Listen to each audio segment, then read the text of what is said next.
तर आपल्या रोखठोक विधानामुळे कायम अडचणीत येणारे अजित पवार पुन्हा एकदा आपल्या विधानामुळे चर्चेत आलेले आहेत। त्यांनी आता थेट विरोधी उमेदवारांना धमकी दिली आहे। विरोधात उभे राहिले तर निधीवर काठ मारणं हे माझ्या हातात असल्याचा इशाराच अजित पवारांनी दिलाय। त्यावरून आता विरोधकांनी अजित पवारांच्या विधानाचा समाचार घेतलाय।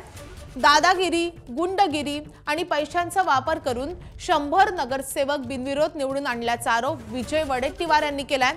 तर अजित पवार मतांसाठी धमकी देत असतील तर निवडणूक आयोग काय करतो असा सवाल अंबादास दानवे यांनी उपस्थित केलाय। आमच्या विरोधामध्ये जे उभे राहिले ते वेगवेगळ्या पद्धतीने सांगतायत।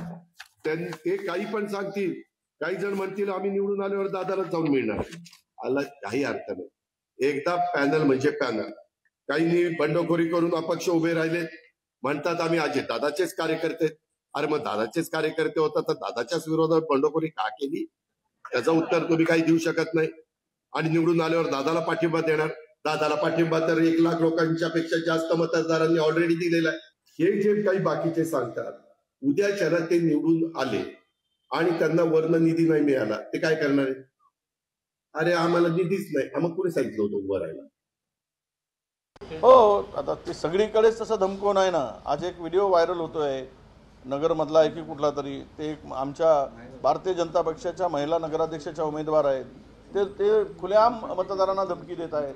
तुम्हाला घरकुल आम्ही दिले, 2 हप्ते आम्ही टाकलेत, खबरदार माझ्याशी गाठ आहे, मत नाही दिलं तर बघून घेईल, एकेकाला लोढवीन, असं ते अशा धमक्या चालल्या आहेत। निधी आता त्यांच्या हातात आहे, ते धमकी देतात।